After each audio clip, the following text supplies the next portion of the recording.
You're listening to episode 59 of the Master Your Mind, Business, and Life podcast.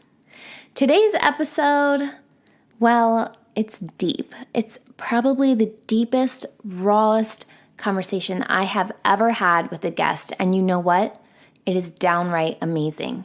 I love connecting with people who I've never met before and getting to know them on a real level. I could have talked to today's guest for hours. Like this could have been a Joe Rogan long conversation type of podcast. But I do want to give a little heads up about today's episode that there may be some topics that may trigger you or are especially not very suitable for kids. So if you are around young family, slide on those headphones and put on those earbuds. Let's make sure that we're maintaining some comfort levels for families, okay? But before I introduce you to the mom of 18, yeah, you heard me correct, mom of 18, I wanted to give a quick reminder to review, rate, and subscribe to the podcast on Apple Podcasts, Podbean, Stitcher, Spotify, wherever it is that you're streaming. If something resonates with you, tell me. I love when I get messages and comments on Instagram or Facebook, and from listeners who are just telling me what hit them in the feels with that episode. Screenshot that you're listening to the podcast, share it on social media, tag me at MindBizLife, and I'll share it. Let's get this podcast into the homes, cars, and earbuds of many. Okay, are you ready to meet Jenn Taylor, the mom of 18? You know what to do. Tune in, turn it up, let's go. You're listening to Master Your Mind, Business and Life. Conversations with everyday world shifters, truth seekers, and rule breakers. Here's your host, Lauren Smith. Hey everyone, it's Lauren Smith. Welcome back to another episode. Today's guest is Jenn Taylor. Jenn is a mom of 18, a coach, speaker, published author, and the podcast host of a show called The Naked Podcaster. Jenn, welcome to the show. I'm excited to have you join me today. Thank you so much for having me on. You know, I mentioned in the intro that you are a mom of 18 kids, and that just can't be for the faint of heart. So tell us a little bit about you, your journey, your family. Who is Jenn? That's an awesome question. And no, it's not for the faint of heart. Also, yes, there's 18 kids, and no, there was no plan to do that. I want to make something really clear right away in the very beginning is that this is not a competition. I think often women immediately feel less than or compare themselves to, or, oh my God, 18, I only have 2. And I'm here to tell you, parenting is parenting is parenting. Right. And being a woman is the same. And we should support each other and not compare and contrast. And so it doesn't matter if you're a woman ready to have kids or you have one and you can't imagine ever having a second one. Yeah. We're all kind of in this together. So the biggest thing about me and who I am is that women should just support each other and stop comparing so much. So who cares if I have 18? I've had more chances to fail miserably, and I've been exposed to more issues that come up with parenting. And so that's made me an expert in that field to some degree. And I use the word expert loosely. Right. I love that that's your message from the get-go, like that, because it is so true. You know, everyone's a little bit different in just who they are as a parent, but we're all in it together, regardless of the number.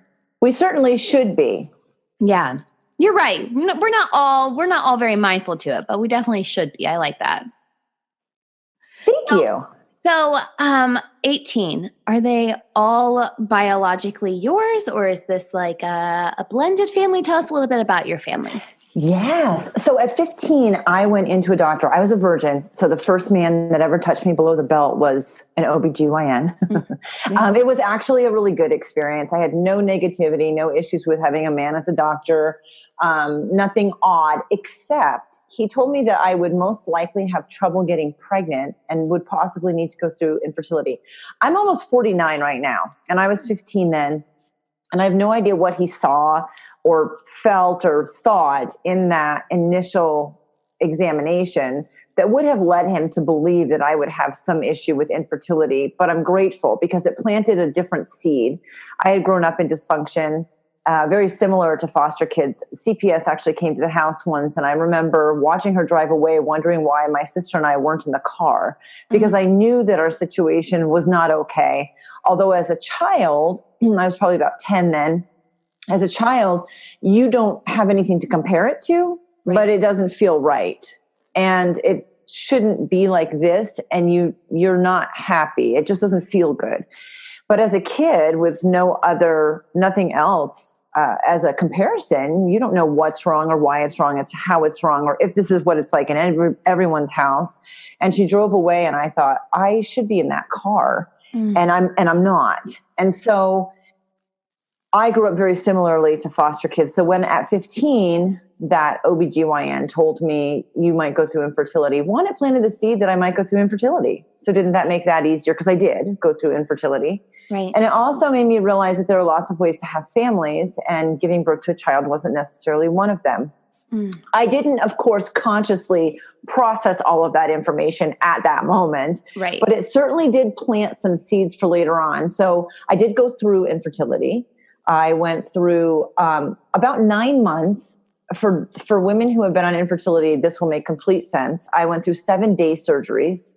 You're trying to rule out what could possibly be the issue when you've gone 1 year with no birth control, no pregnancies, no miscarriages. And I had no cycles for a year after getting off the pill. Wow. And I was married at 19. So I was really, really stupidly young. However, we wanted to have kids, and nothing happened for a year. And so I automatically go to infertility. Right. I was maxed out on Clomid. For ovulation, I was maxed out on Provera to induce a cycle. So I was on a very strict cycle. And I went through those 7-day surgeries. It was about 9 months. And the doctor told me that the next step was in vitro. They couldn't figure out what was going on, but something was definitely going on. My hormone levels never reached, I think it's estrogen. It's been 28 years now, so cut me a little slack. Yeah. The hormone should have been 10 to 12, and it was never above 0.3. Wow. So we knew that there was this massive issue, but not really sure where it was coming from or why it was happening. And I'd had these surgeries. And for anyone who's been on medication for infertility, it feels like you need an exorcism. You're not yourself. It feels like someone else came and lived in your body, and it's not someone that's your alter ego, the cool, rebel part of your personality. It's like the psychotic, neurotic, angry switch. Yeah, it's being pumped full of so many hormones, I can imagine. Right. Yeah. So, and you're taking your temperature every morning, and you're regulating sex, and like nothing in your life is fun at all anymore. Right. Even sex, the most fun part of your relationship, it's like the icing on the cake, right? And out the window. Like things might be tough, but at least we get to have sex. And it's not even fun anymore.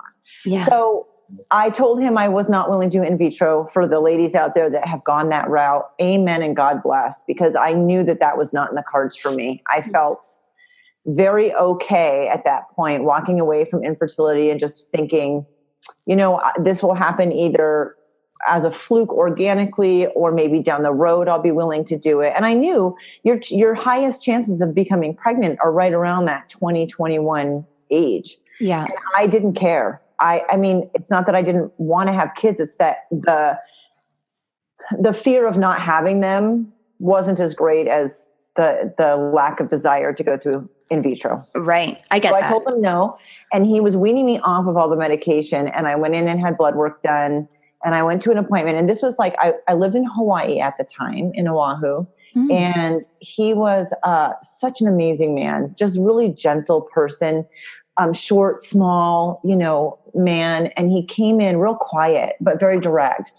And he hugged me, which it's never anything you expect going into a doctor's appointment. Exactly. Yeah. And he said, I got your blood results back, and you're pregnant, and you're pregnant off of the cycle that we put you on. So you spontaneously released an egg off of our cycle, and you became pregnant. This is your miracle from God, because it will probably never happen again. And he was choked up, and that was very pivotal. Yeah. So I was pregnant, and that pregnancy was very difficult. And when Brianna was born, She was born with a lung disease. I was supposed to go to a midwife at a birthing center, and midwives are very intuitive. And she looked at me at about 37 weeks, and I was showing signs of labor, and she said, something's not right. And I'm referring you have a choice of these two hospitals. And I was in New England at the time, and I picked the Dartmouth-Hitchcock Medical Hospital in Lebanon, New Hampshire. It's a training facility. And it saved my daughter's life. They told me when she was born, she wouldn't live through her first weekend, and that the first time I would hold her would be after she passed away.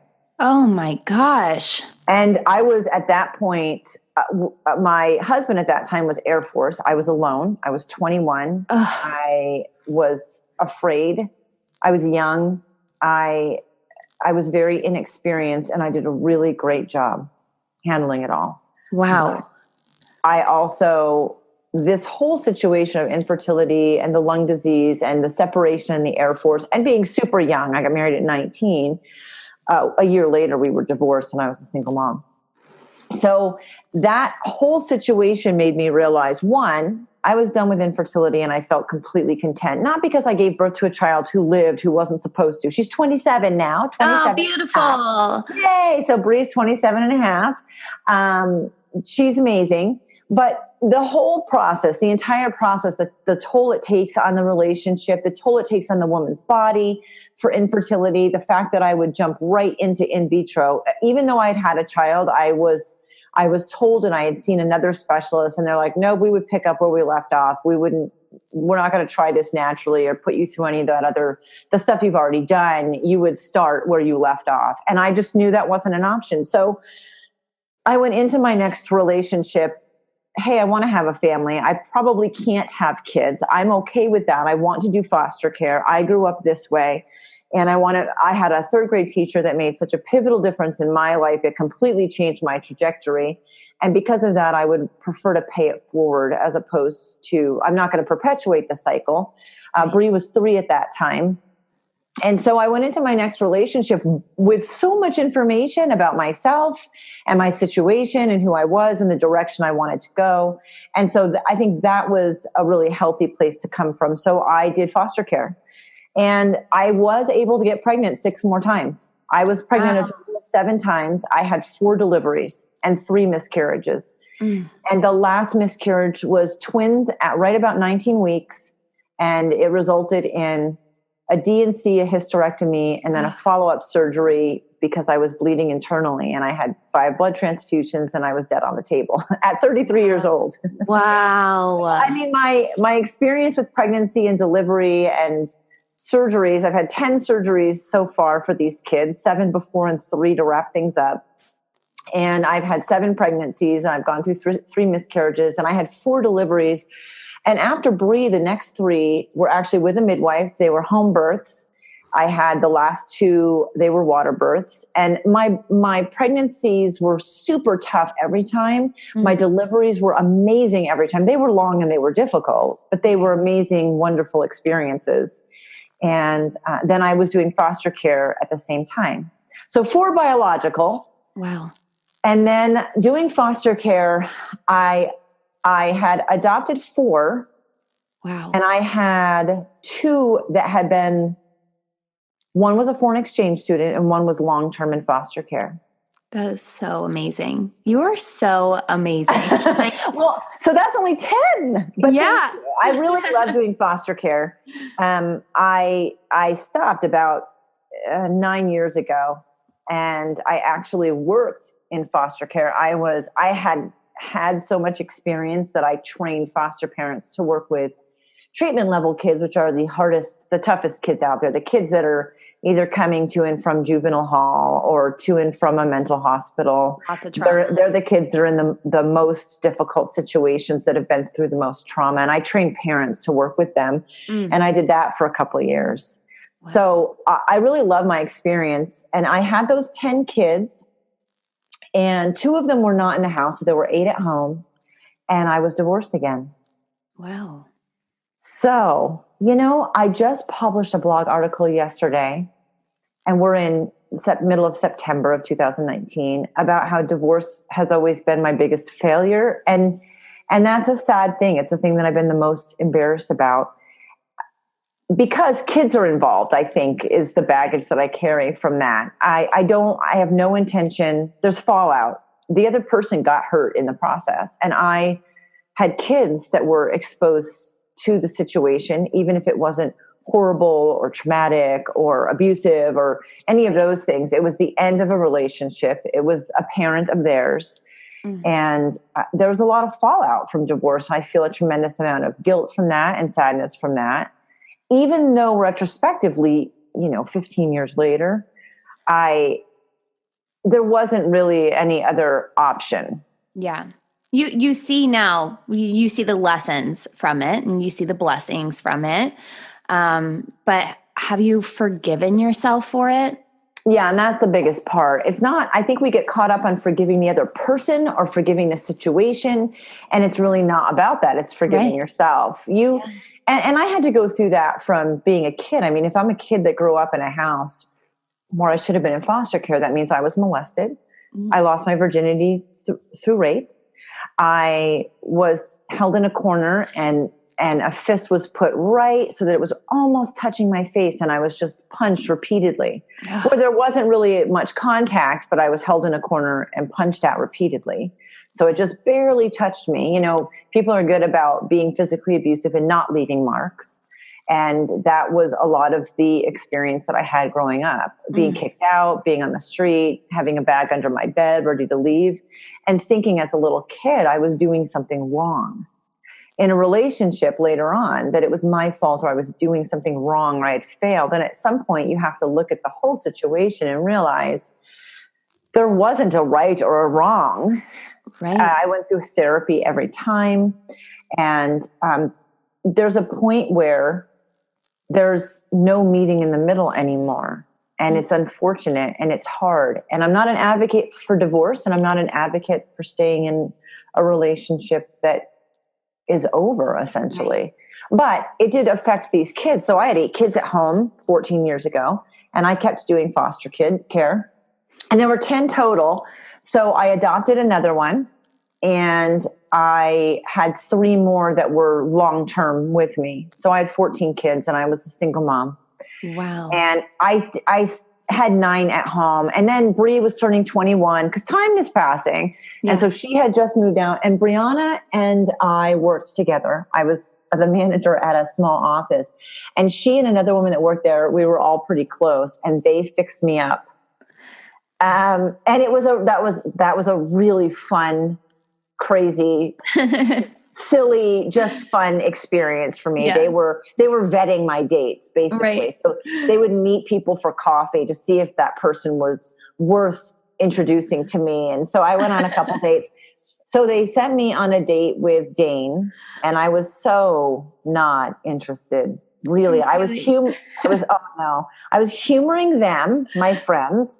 Right. And, they would tell me some stats, about him. And I was like, you've got to be kidding me.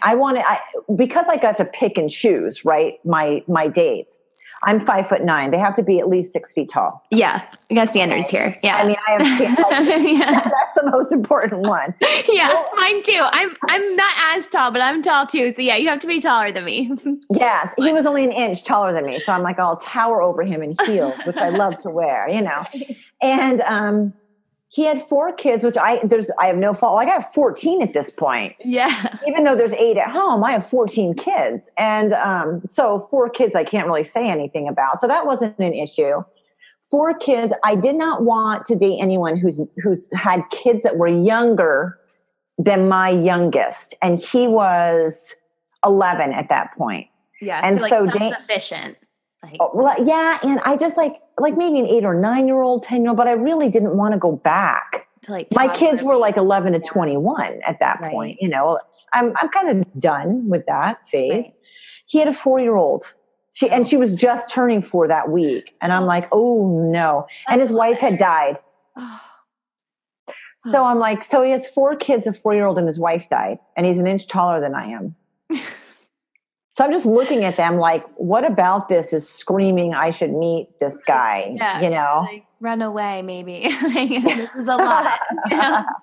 But And so my friend Lacey, who's like, she's like the fantasy football tomboy, right? Yeah. And she looks at me and she's got tears in her eyes and she says, Jen, this is the one.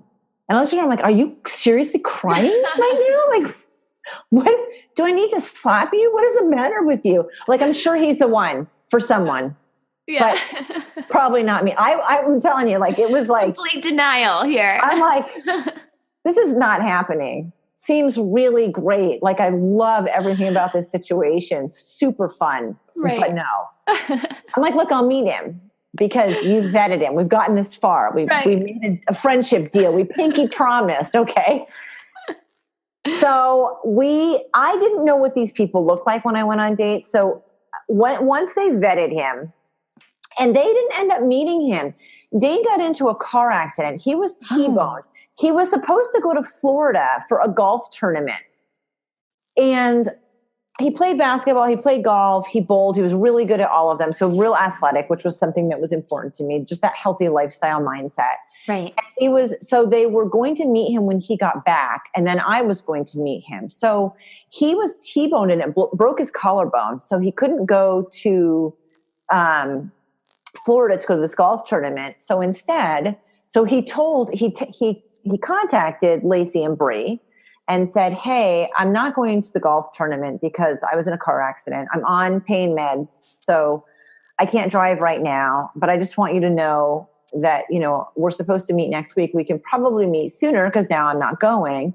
And they were like, actually, through this whole correspondence, Lacey was just like, he's the one. So they didn't meet him. They're like, nope, we're going to do not pass go, do not collect $200. You're going straight to the meeting with Jen. And I'm like, what? Yeah. This is not part of our pinky promise. Yeah, this is not what we arranged here, ladies.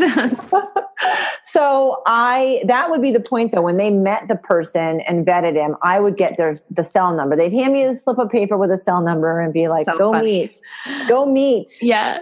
So I texted him for about 5 days before we met. We had one phone conversation and I really tried to put men off. Yeah. I didn't want a relationship. And you know what? I don't even want you to talk to me. And sex is the easiest thing to get in the world. So I don't need to find I have people that I've been friends with for years that I feel safe and comfortable with. If I want to just have sex because I need the physical release, I have an activity partner. Okay. Right. That's easy. So I don't need anything in my life right now. And I'm not into Tinder swiping and all of that crap. I've never done the online dating thing. Right. So I was really not interested, and I didn't want to waste my time and someone else's time. And I had a bad attitude, actually. I mean, not in the sense that I wasn't nice to people, but like, what is the point of doing this? Just like put off from it. Just like I was very put off. Yeah. That put off is the perfect way to describe me. Cause I had no ill intent. I'm not being a bitch, but I just, Right. So I can't fake it around people. No, if I don't have the time or I can't effort. fake it. Yeah. Right. Yeah. So we were texting and Bree would say to them, don't tell them how many kids you have. Don't send them to your website.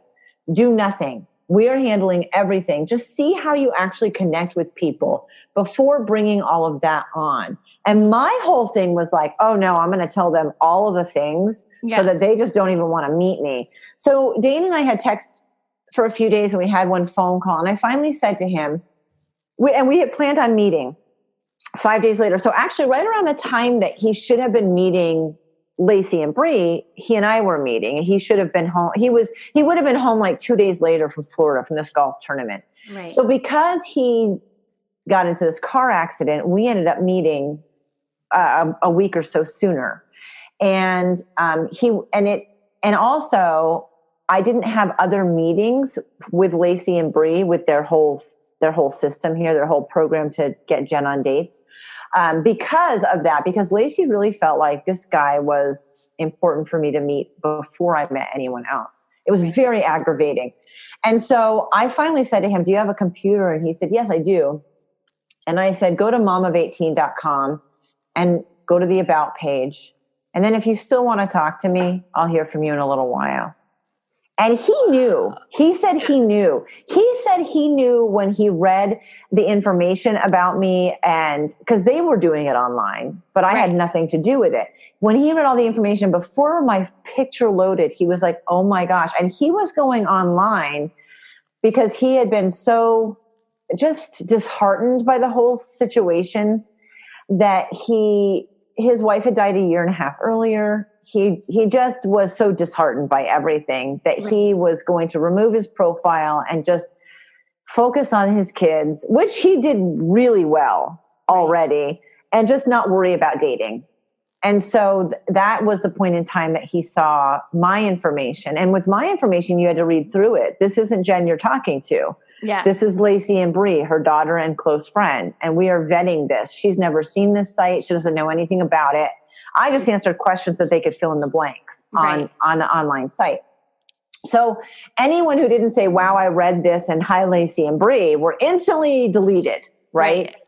And so it was a really fun process. So anyway, I had enjoyed texting him so much that I wanted to put him off. I had enjoyed the conversation for the first few days so much that I was like, I don't want to meet this guy because this is not where my head's at. So he goes on and he said, I knew it. And I'm so excited. I've always wanted to do foster care. And I love what you've been doing and what it said. And I was like, oh, what did you think then? Like, what was like your mindset in that moment? Well, texting relationships are so much different. And it's like a face we put on social media. It's our highlight reel. Right. And I felt like there was a high potential of this text conversation being the highlight reel. And I wasn't being cynical. I was being honest. Like I am very, very 150% raw and honest all the time. I don't have a highlight reel. Well, and it sounds like you just know yourself really well. I do. Yeah. Yes. So but I know that in this space of social media or dating or getting to know someone, it's very much a highlight reel. And so I was thinking, all right, well, if this is all genuine, then wow, that would be astounding. Right. So we get one thing that I loved about Dane was that he was very openly sarcastic. And so like I got his humor and he really made me laugh in text. So he works like back then he worked at like 2 a.m. until like 9 or 10 a.m. And so he texted me and he said, I overslept. We were supposed to meet at whatever time, 11 or 10, whatever. I overslept. I'm going to be late. Is it possible to push it back an hour? And so because of that, yeah, no problem. And we met at a different location.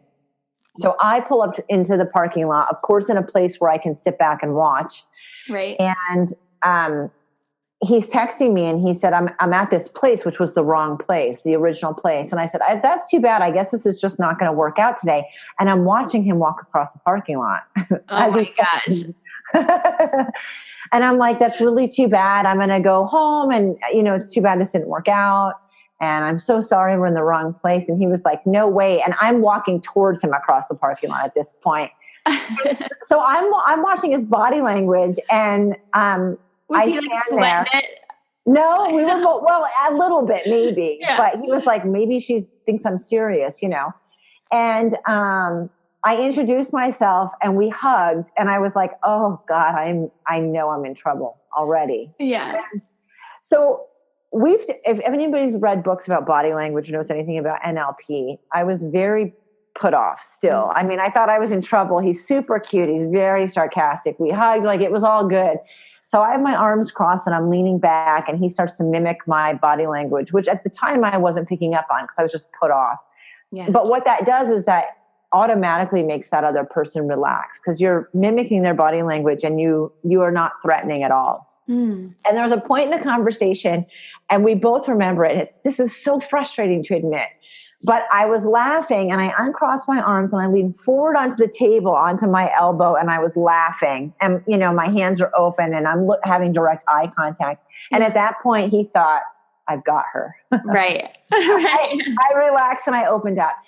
And from that moment, we've never not been together. Wow.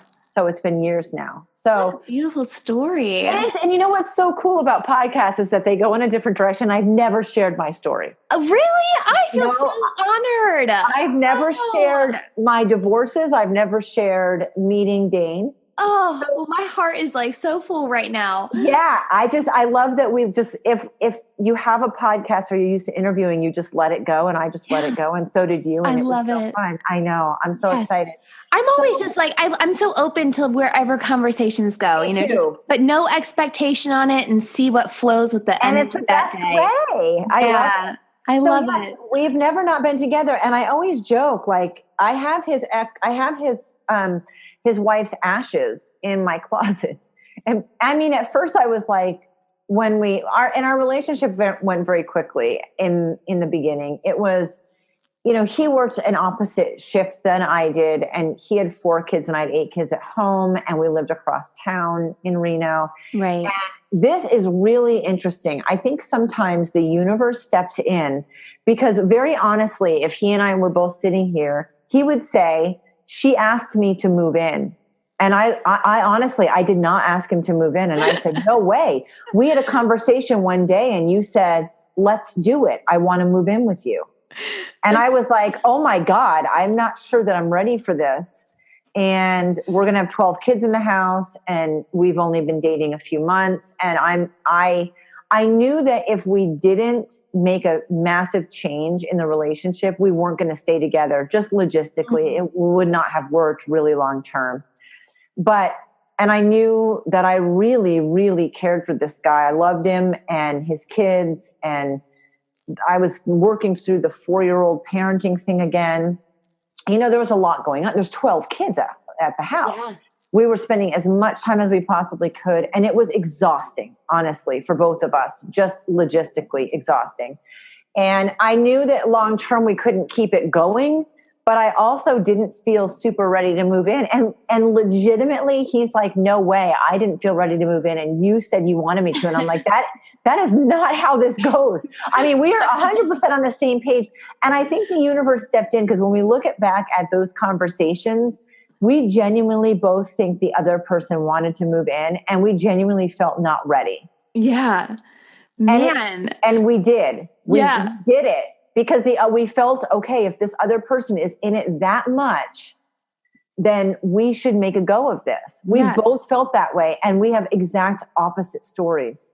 That's so funny. But I think we have divine intervention. Yeah. There's like a level of like safety and comfort when maybe it was just each other's perceptions at the time, but feeling like wanted almost like this person needs me or like wants me here. So like maybe it was just, I love that you call it like divine intervention of the universe. There was some intervention because we very honestly both still to this day are like, no. When we tell the story, we get to that point. I'm like, okay, here we go. Right, here's where you lie. And so it's become a joke. And he's like, oh, you mean where you lie? And I'm like, whatever. Yeah.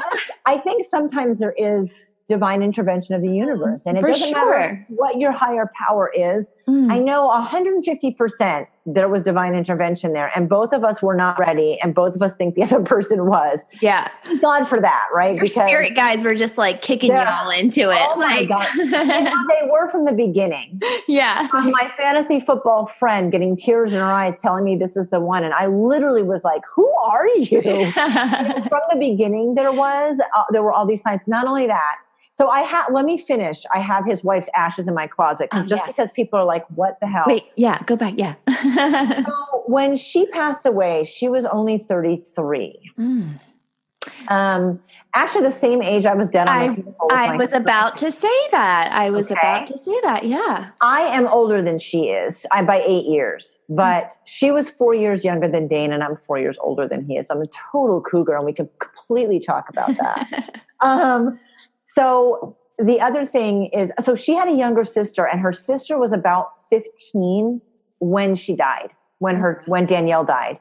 So what Dane did was, because when I'm like, your wife's ashes are in my house, I need to wrap my head around this just a little bit. So what's happening here emotionally with everyone.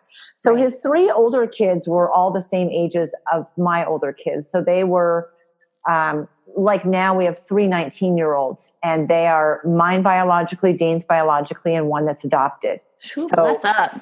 Right. So his kids are all that right now. They're 19, 21, and 23, which is the same age as 3 of my kids. And then there's like this, for my youngest, there's an 8-year gap, and then the youngest. So he had a 10-year gap before his youngest was born. And,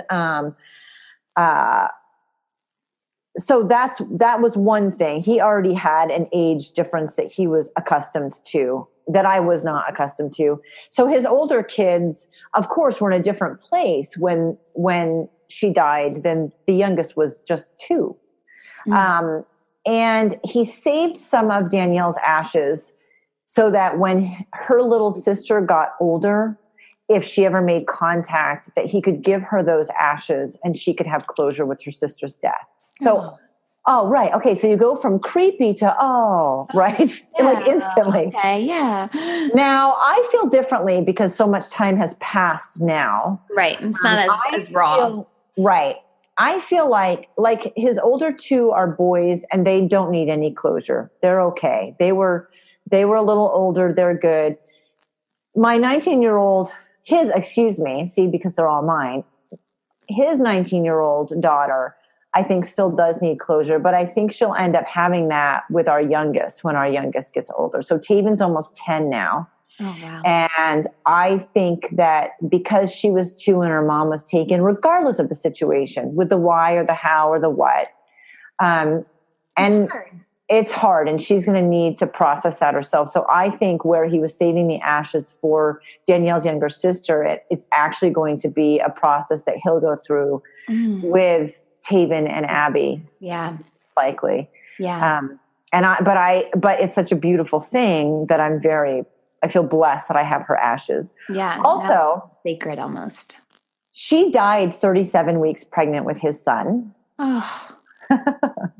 And the day that ended up getting chosen through his accident and Lacey and Bree and all of the things that were going on, his medication and his doctor's appointments and all of that, the day that we met was Danielle's birthday. The universe, these synchronicities are just like too wild. I would love to have somebody just... You can't make this shit up. I cannot make this shit up. And we didn't... And of course, this is hindsight. I would love somebody to go back and like figure out where the planets... Every little ones. Yeah. Read my palm and like whatever. Put all the information together and tell me. And for a long time... And I had a hard time with this, but for a long time, I kept finding dimes. We had moved in together and I kept finding dimes. Like I would sweep the floor, walk in, and there'd be a dime on the floor, that sort of thing.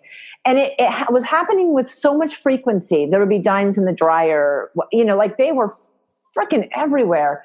It bothered me so much. My best friends, look up what it means. And if you believe in this stuff, which I might not have, but I definitely did after that, it means that there's someone watching over you from the other side that's letting you know it's okay, that they support you and that you're doing fine. And I had to sit down with myself and just say, Danielle, I really appreciate it. And I'm glad that you're here, but I need you to back off a little bit because like emotionally, it's a lot. I need you to not be so present is how I felt for a while. And then I told Dane about the dimes and I told him what it meant. And like, you can think that I'm hoo-hoo and woo-hoo, whatever. I don't care at this point. I feel like I am too. But, so I didn't realize this at a time, but there was one point where I was like, okay, I just found 3 dimes. And he looked at me and I'm like, what? And he's like, I'm sorry.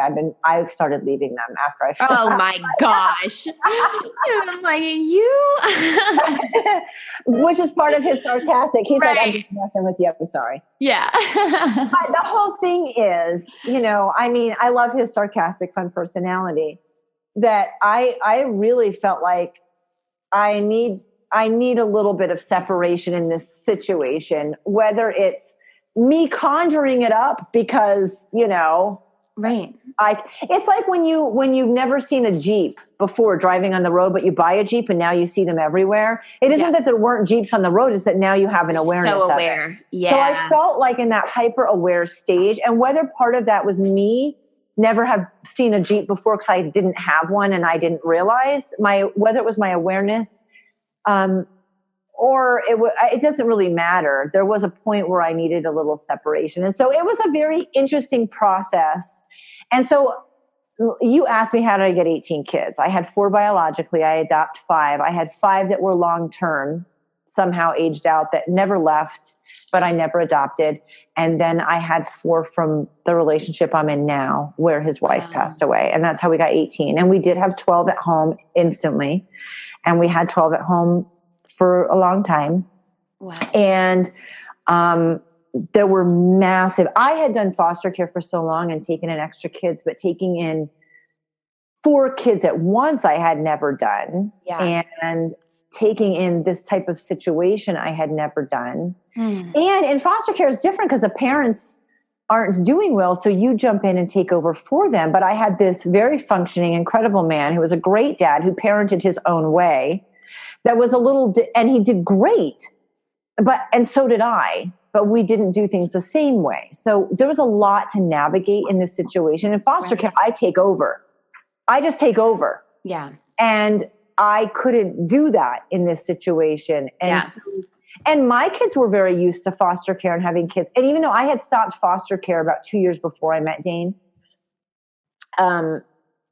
my kids were really pissed that I wasn't doing foster care anymore. Actually, a lot of them, they really wanted me to keep doing it. Like I could have done it forever if I had had a big, huge house, and I would have been the person who did a really great job and had staff and started a group home. And I was actually at the point where that's what I would have had to do when I decided to stop. Right. If you want to continue. Like, no, I really can't do this. And it's an affordability issue. And it's if I could have made it work, I would have.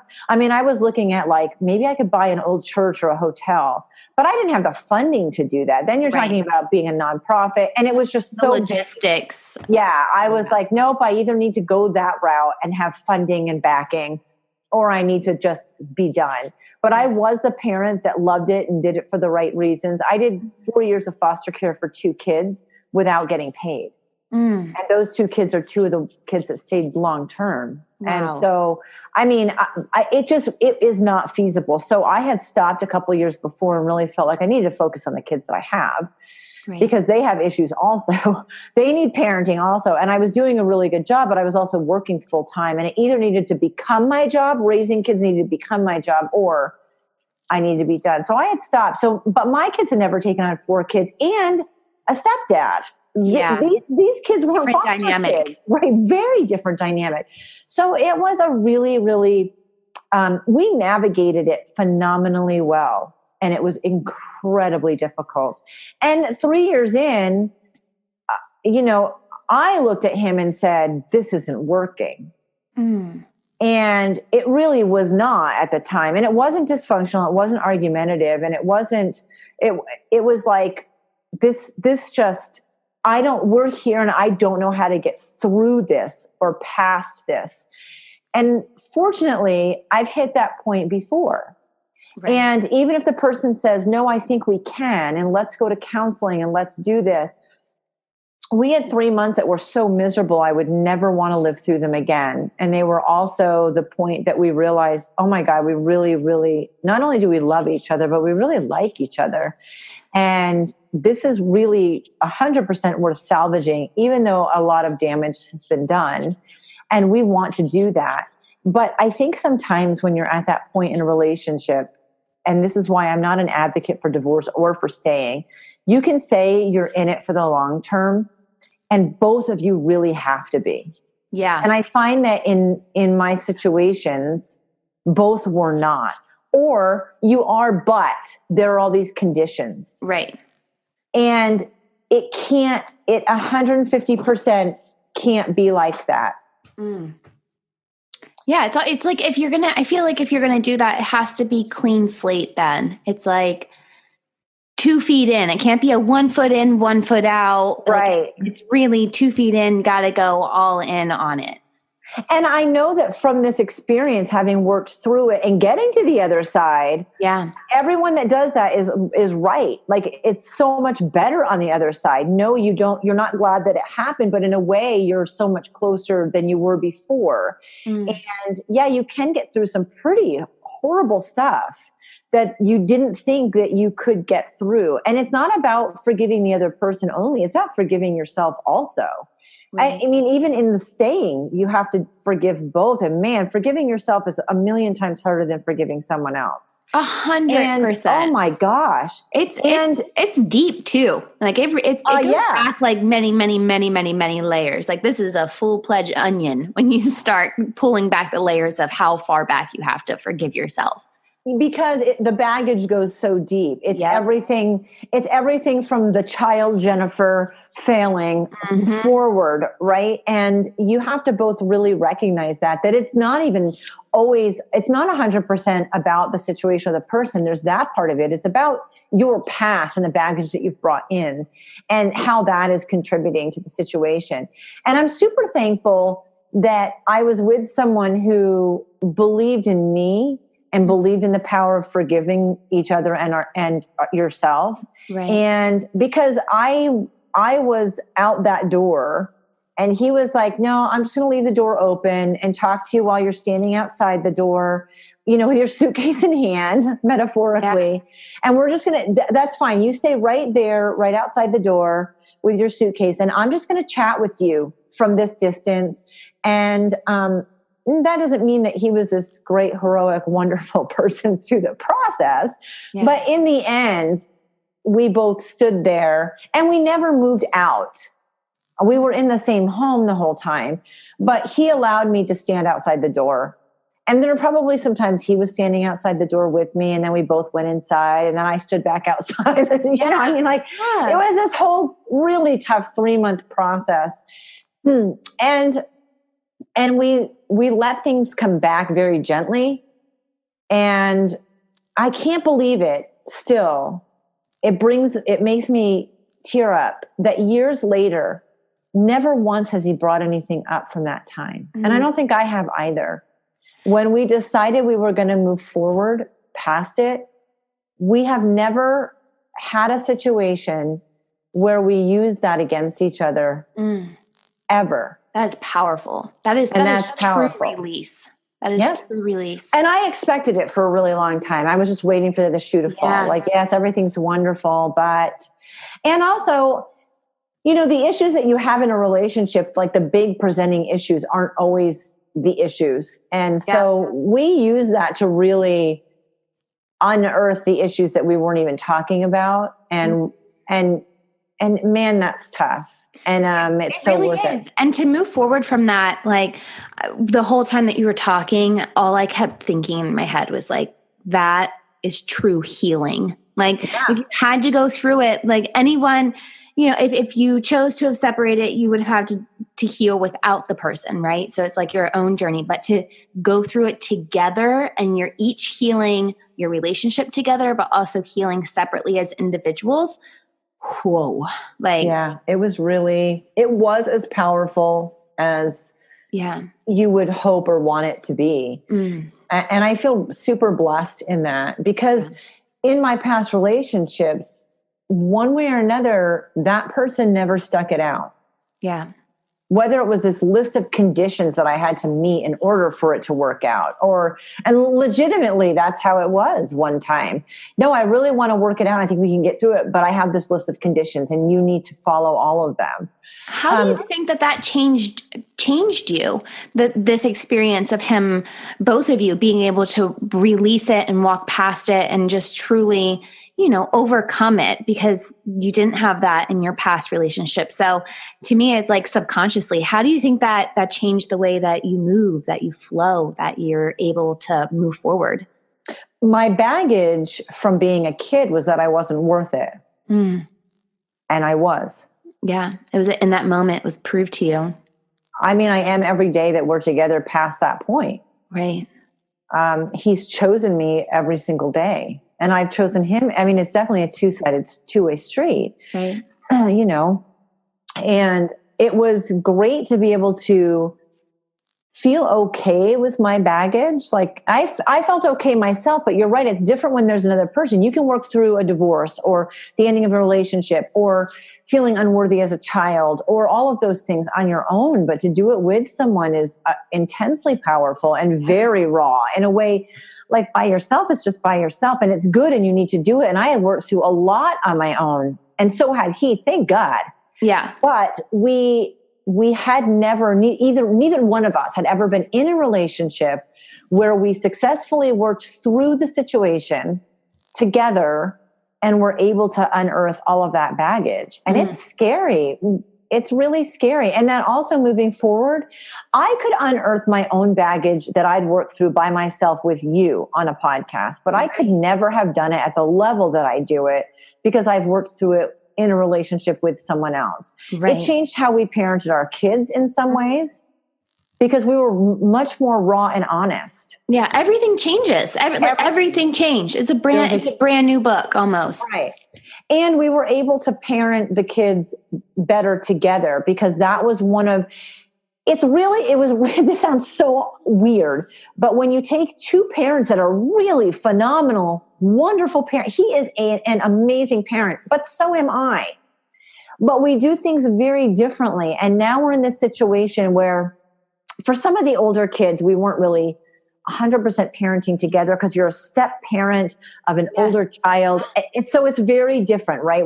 What we did in that instance is if it was one of his kids and a situation with them, I step back and allow him to parent that, even if it directly affects me and my kids, because I honor that he's a good parent and that I am the outsider looking in this situation. And I need to kind of stay there. That is my place. There's nothing wrong with being a step parent who has to take a step back. There's nothing, I'm not like being put in my place. I am standing true in the place that I'm in. There is nothing wrong with that except the attitude that we look at it. Yeah. Likewise, there's nothing wrong with being a step parent and having to step forward.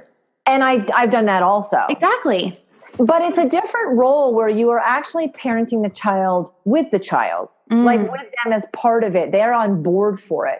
And at times that role means you step back, and I allow Dane to step into his parenting role from a distance. And I don't let's say I don't 100% agree with the process.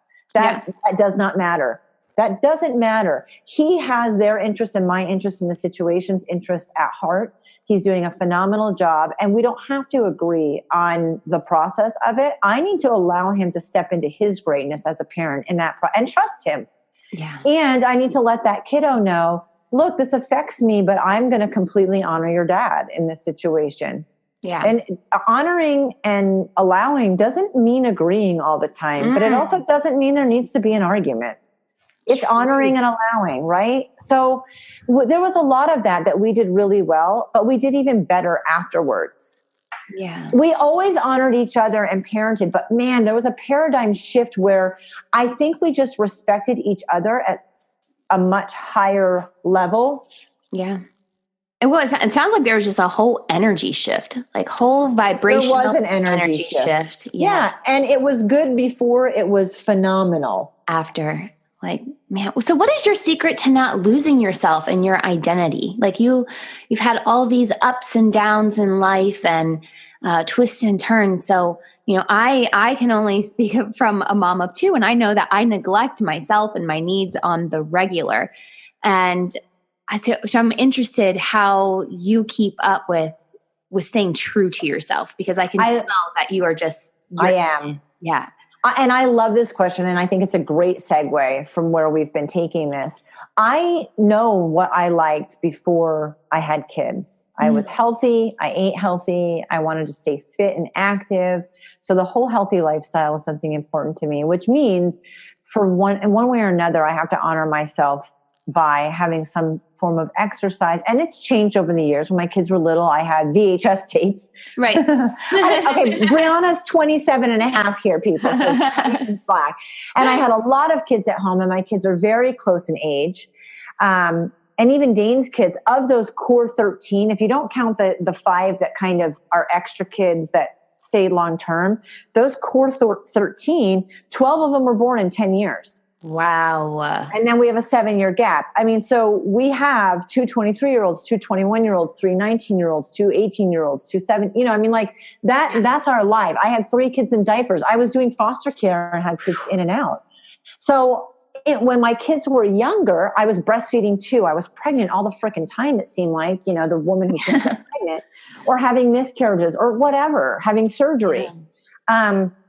I had like a little home gym and did a lot of body weight and had VHS tapes. And I would wake up early. I'm a morning person. So one, figure yourself out. People who are like, well, I'm not a morning person, so it won't work for me to get up at 4:30. Great. Do it at 9 p.m. Just flip the script.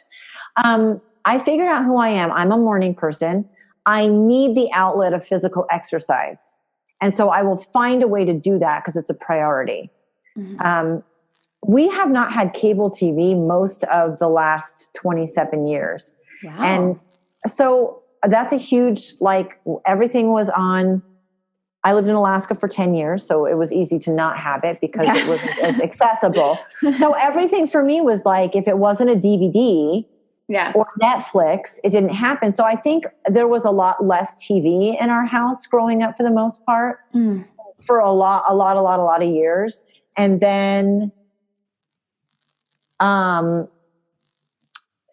we had different priorities because we can waste a lot of time on social media or on watching TV, and it just wasn't what we were wasting time on. So I love being outside. I love being fit. I love eating healthy. So I think one, you have to get to know who you are. I know what I love before I have kids. I don't think you have to stop it, although you do have to alter it. And people that say, oh, having kids change everything, I had to give everything up, are 100% wrong. And people that say you can do everything that you did before having kids after are wrong also. I think that there's a balance in between. Yeah. There has to be. And it's almost like it's a new phase, so it's almost also a new you. Figure out what you can do, take parts of it and implement it into your new flow. It doesn't mean you have to lose yourself. It's almost like you're just reinventing it. Right. Exactly. And so I think it's a combination of all of those things. You do give up some things or they change, and you do keep doing things if you want to, and you can do that. So I just figured out, I'm a runner, so I run and I get up at 4:30 in the morning to go running. Yeah. And I do it because that's the time that I could do it. And I have a group that fortunately meets early, and there's lots of them. And that's the outlet that I like. And my kids grew up knowing, there were times, and when they got older, they would ride their bikes while I run. And then they would start running with me. Right. And, it just changes I spent a couple years after the hysterectomy, losing twins at 19 weeks in a hysterectomy. And that process, I gained 35 pounds after the hysterectomy. I gained more weight in that than I did when I was pregnant. And it was like not natural. Gaining weight in pregnancy is like a natural reason. Right. And this was kind of a hysterectomy is not a natural reason to gain weight, and the hormone fluctuation. So I gained 35 pounds, and emotionally to get through that, I hired a trainer and I went to a gym and I did fitness competitions for a couple of years. And I wasn't planning on doing the fitness competitions. He just said, you're like 34. You've been through a lot.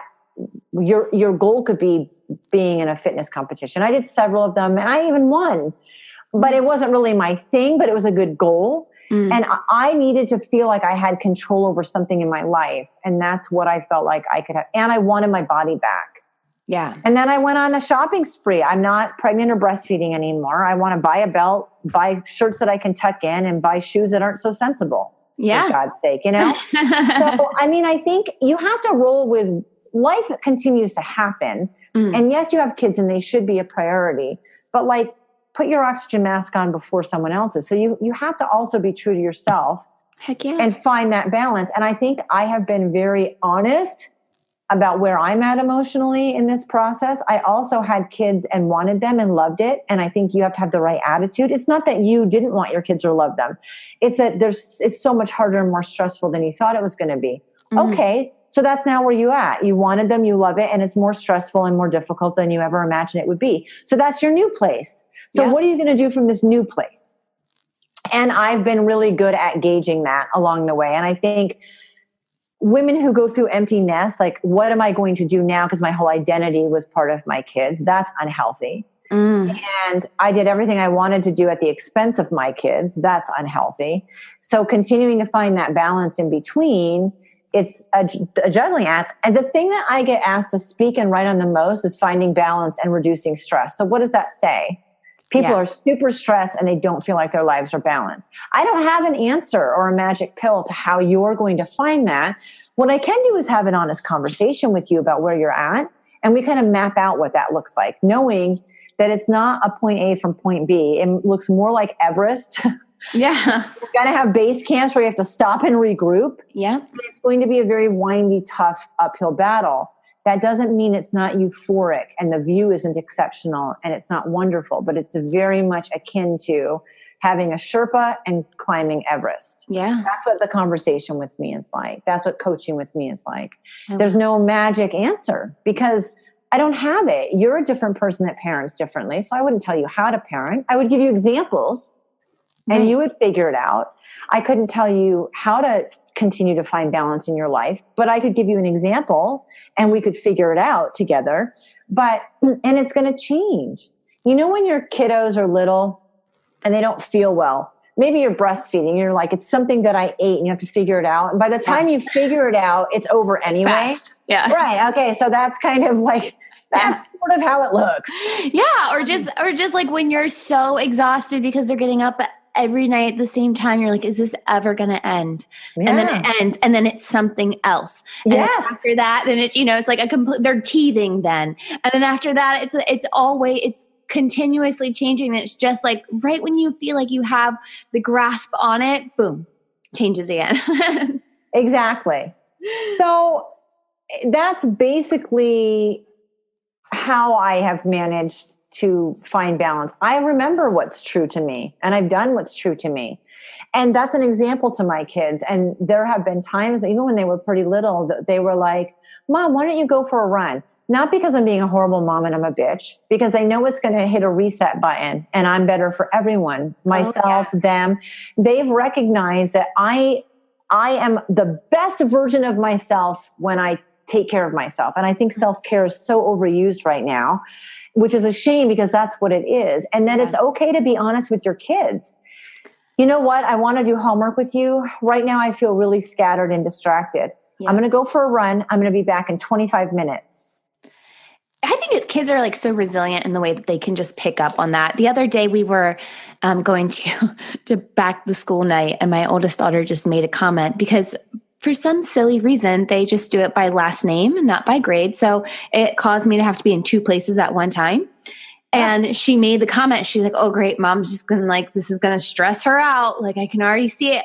And I was like, oh, she's right. Like, I was already feeling that way. But then I just really had to become more mindful to how I would react in that situation, almost to prove her wrong. But I also knew it was also more of just, okay, I need to change how I'm reacting in situations like this because clearly it's enough that my kids are picking up on it. It was kind of an eye opener to me of like, dang, kids they're sharp. They are sharp. So we need to give them a little more credit. And I think just really being honest, I would come home from work with a whole bunch of kids in the house, 12 kids at home, and need to make dinner. Yeah. And just switching gears into that atmosphere was so difficult.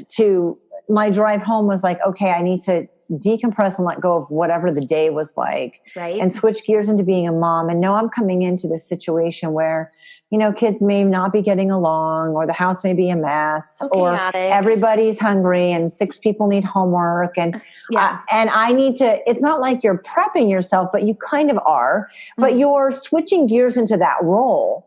And as moms, we wear a lot of hats. And we need to switch roles. And I think it's very good. There's all these studies about multitasking and how it's not possible to multitask, but you can be good at switching from one single task to another single task pretty quickly. And I think it's learning to go from one single task to another single task pretty quickly and just embrace it. And I'm not perfect, and it's okay that my kids know that. Right. And I get frazzled, and it's okay that my kids know that. And that it's not about them, and that we're all human. And I think being human with them and talking about the things that I like so that they felt comfortable talking about the things that they like. Right. Oh, you want to be an artist and learn art. I can't draw a stick figure. So how do we help you come into your own? You don't have to like running because I like running. Exactly. But you were exposed to a healthy lifestyle. And so we have to continue to juggle the balls of work and parenting and being a partner and what we like compared to what they like. You know, Dane loves to golf. And so, of course, this is such a great example of how you can lose your identity. And he was a golf coach. He could teach me to golf. And for Mother's Day this year, he surprised me and bought me golf clubs and spent way too much money. And it made me stressed out. And I told him that. And he's like, and then we can golf together.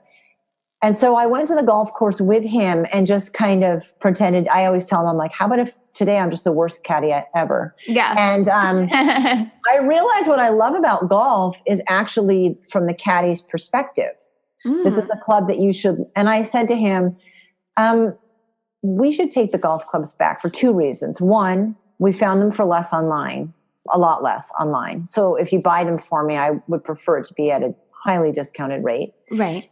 And two, how about if I learn the world of golf from a different perspective? Because I, as a like a virtual assistant and like an admin in my work life, I like learning the back end of how a program works and being able to navigate it. So when I looked at golf, I really loved it, but not from the perspective of playing.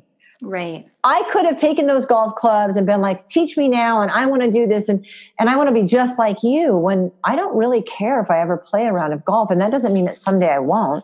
Right. He has run races with me. He's done a 5K, but he has no desire to do a half marathon. I think we take on the identity of other people and kind of lose our own because we want to be part of something. And we do that with our partner, and we do that sometimes at work or with friends or in a lot of different situations. We kind of assume the identity of someone else, and that includes our kids. Yeah. We can live vicariously through our kids without assuming that identity or doing it in a way that's unhealthy. And I wanted to live vicariously through my kids' experience through them. Not through me, not through my eyes.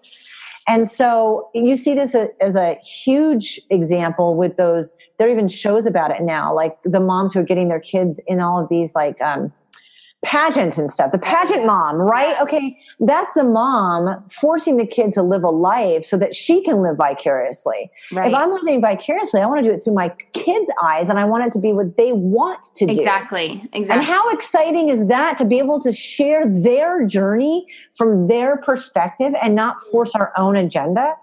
And I just have admitted that I don't want to be that parent, and I don't want to ever have empty nest. We in next June of 2020, the last kid except for our youngest is out of the house. Wow. We went from 12 kids at home a couple of years ago to one. And she's like a single and only child in a huge family, and she will be 10. And in fourth grade, when she will finish fourth grade when the last one's out. And we knew 5 years ago, okay, this is what it's going to look like in 5 years. And we're not doing a countdown in the sense like, let's get all these kids out of the house. So but like, we need to prepare ourselves that this is what it's going to be like. And we wanted to be a safety net for our kids. So what does that look like? Well, we were talking to a bunch of the kids, our older kids, the other day. You know, being a safety net didn't mean we kept your bed set up and your room was a shrine. So like when you got stuck, you always had a place to come. Right. And so my high school bedroom. We're not those parents. Ours is, we always want to be there for you. If we can help you financially, we will. We're there to help you. If you need to crash on our couch for a couple of weeks, cool. But we've downsized our house as our kids have moved out because we're not living for them. We're living for us as a safety net to them. And we're navigating that really well. They know that we're 150% there for them. They know that what that looks like, and it's healthy. So we're honoring who we are and our journey at the same time that we're honoring their journey. And I think that you just have to check in all the time to make sure that that's balanced. And so I balance it all because I've been honest with myself. And sometimes that looks a little brutal. You know, I mean, like I have to really check in and think, well, what's my motivation behind this? Yeah. And it's the same with parenting. Yeah. If your kids want to do something that you don't want them to do, I had to ask myself, is it physically or morally harmful? No. Then it's my problem. Yeah. It's me. It's my baggage. So I always told my kids, if it's not physically or morally harmful, I really don't have a problem with you doing it. Except sometimes I still do. So convince me. Right. Why is it a good decision to shave your head? And they have to, because I wanted them to be good decision makers. Exactly. And so you really, to balance your life, you really have to check in. What is your personal motivation that's dictating the situation? Why are you not doing the things that you loved before? Is it because you really can't right now? Or because you're living through your kids' soccer games? Right. Why is it? And that's how you find balance. Dang. I feel like I could just continue to talk to you about this all day long. But I know you also have a lot of valuable resources on your website.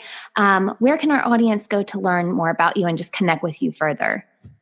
The best place is momof18.com, and it's momof18.com. I have every social media link. Basically, everything you never wanted to know about me is there.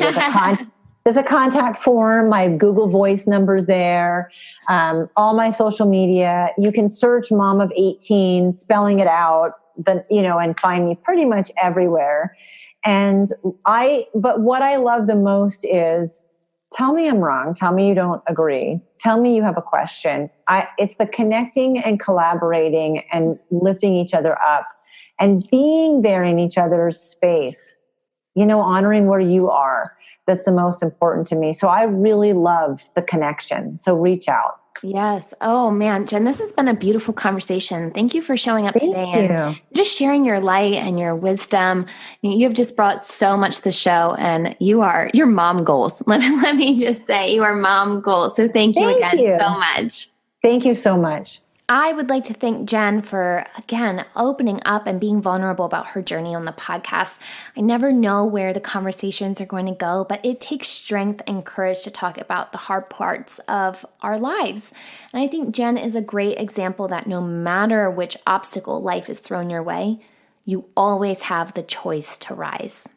I've linked Jenn's website and social channels on this week's episode notes found on mindbizlife.com. I'll see you back here next week for another episode, but until then, remember, every level of life is an opportunity to grow. Be well, my friend.